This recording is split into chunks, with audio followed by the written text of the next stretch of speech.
আম্মা জান আয়েশা সিদ্দিকা রাদিয়াল্লাহু তাআলা আনহু উনি একদিন নবীজি সাল্লাল্লাহু আলাইহি ওয়াসাল্লামকে প্রশ্ন করলেন, ইয়া রাসূলুল্লাহ, ইয়া হাবিবাল্লাহ, আপনি কেন গরিবের সঙ্গে জান্নাত চান?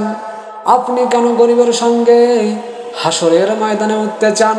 আপনি কেন দুনিয়ার জমিনে থাকা অবস্থায় গরিবের সঙ্গে বন্ধুত্ব করতে চান?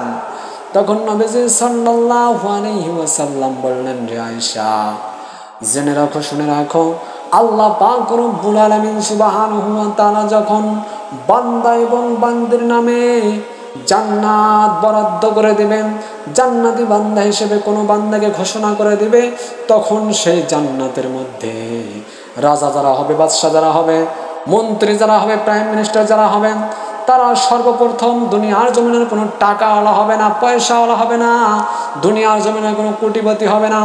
একমাত্র শুধুমাত্র যারা দুনিয়ার জমিনে গরিব লোক ছিল, অসহায় অনাথ লোক ছিল, মিসকিন লোক ছিল, মাজলুম লোক ছিল, এদেরকে আল্লাহ পাক রব্বুল আলামিন সুবহানাহু ওয়া তাআলা জান্নাতের রাজা এবং জান্নাতের বাদশা হিসেবে ঘোষণা দিয়ে দিবে।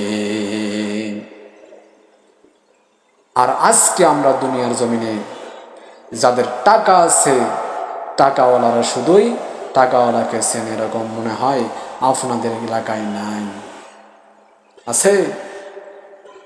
এজন্য আল্লাহ রাসূল বললেন, আল্লাহ মেহেরবানি করে আমাকে জান্নাত দিও গরিব লোকের সঙ্গে, আমার হাসর করিও গরিব লোকের সঙ্গে, আর দুনিয়ার জমিনে থাকা অবস্থায় আমাকে গরিব এবং মিসকিনের সঙ্গে বন্ধুত্ব বেশি বেশি করে দিও, যাতে করে কিয়ামতের ময়দানে মুসিবতের সময় ওই গরিব লোকের সঙ্গে আমি হাসরের ময়দানে উঠতে পারি।